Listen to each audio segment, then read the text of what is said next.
If you study World War II closely enough, one uncomfortable truth becomes impossible to ignore. Millions of civilians survived brutal winters without central heating, without electricity, and without modern insulation.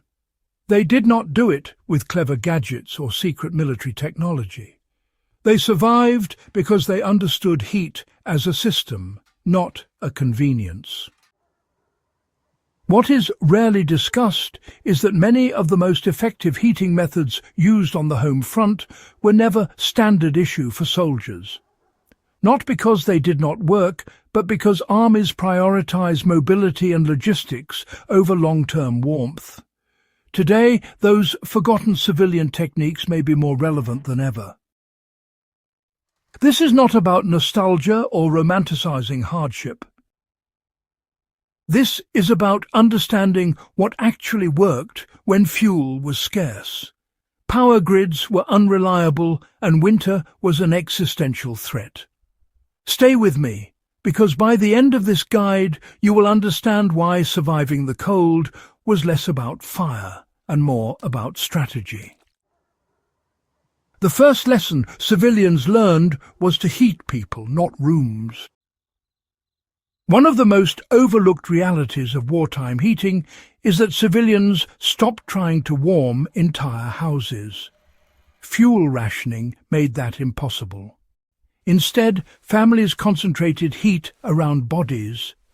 This meant closing off unused rooms completely and living in one small space for weeks or months. You can apply this today by choosing a single room as a winter living space during outages. Seal it using thick curtains, moving blankets, or even mattresses against exterior walls.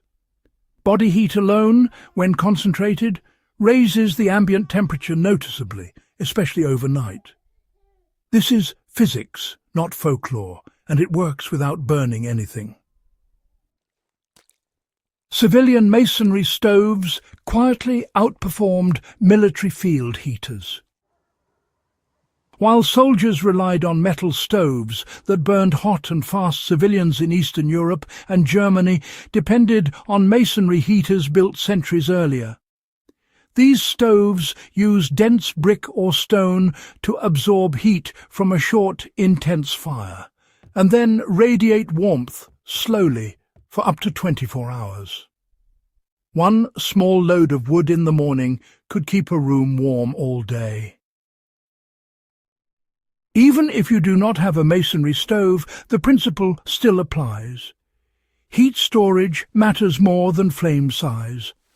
A modern adaptation is placing dense materials like bricks, stones, or even cast-iron cookware near a heat source to absorb warmth and release it slowly.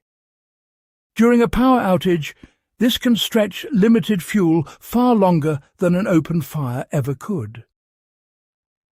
Insulation mattered more than fuel, and civilians knew it. Wartime households layered insulation wherever possible. Newspapers were stuffed into walls, under floorboards, and inside clothing. Straw, sawdust, and even dried leaves were used to fill gaps around windows. These materials were not warm by themselves, but they trapped air, which is the true insulator. This is immediately applicable today. In an emergency, rolled newspapers, cardboard, clothing, or even towels can be packed along window frames and door gaps to stop drafts. Floors can be insulated with rugs, blankets, or foam mats. People often underestimate how much heat is lost downward, especially in older homes. Blocking that loss reduces heating needs dramatically. Hot food and drink were treated as heating tools, not comforts. Civilians understood that internal warmth was just as important as environmental heat. Soups, stews, and hot grain dishes were consumed constantly during winter, not for flavour, but for thermal efficiency. Digesting warm food increases core body temperature and improves circulation, which helps extremities stay warm. Today, even without electricity, a simple stove alcohol burner or safe fire source can be used to heat liquids. Drinking warm water alone can raise perceived body warmth significantly. This is why wartime households prioritize fuel for cooking, even when they reduced heating fires. Heat from within buys time and resilience. So, layered sleeping systems actually replaced heated bedrooms. Instead of, heating bedrooms overnight, civilians just layered bedding really aggressively. They used multiple wool blankets, feather duvets, and sometimes even wore clothing to bed. And to cut down on heat loss into the floor, mattresses were insulated from below with things like straw, folded blankets, or wooden platforms. A practical modern approach is to insulate the sleeping surface first. You can place foam pads, spare blankets, or even cardboard under your mattress or sleeping bag. Then layer from the bottom up, not just on top. This method can actually keep a person warm well below freezing temperatures without any active heat source. Candles and oil lamps were used for microheating, not really for heating entire rooms.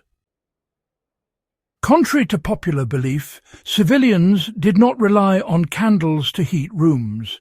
Instead, they used them to warm their hands, dry damp clothing, and provide some localized warmth during tasks. Even a small flame, when used deliberately and safely in a confined space, can make a significant difference. Used cautiously, candles or oil lamps can supplement warmth in a sealed room. Placing a clay pot over a candle to radiate heat, a method documented in occupied Europe, can increase usable warmth without actually increasing fuel consumption. Safety is critical, but the concept definitely remains valid. So, why do these methods still matter today? Well, let's dig into that for a moment. What World War II civilians understood instinctively is that survival heating is really about efficiency, not comfort. Every single calorie of fuel was stretched as far as possible. Every draft was blocked, and everybody contributed to the system. These weren't just desperate improvisations. They were actually refined responses to long-term scarcity. Modern infrastructure has, made us forget these lessons, but the laws of physics haven't changed. Cold still kills through exposure, exhaustion, and heat loss. The people who survived those war winters did so by respecting that reality and adapting accordingly. If you found this breakdown valuable, go ahead and subscribe to Homefront Survival for more historically grounded survival lessons that still work today. And hey, share this video with someone who thinks survival is all about gear and help keep these hard-earned lessons alive.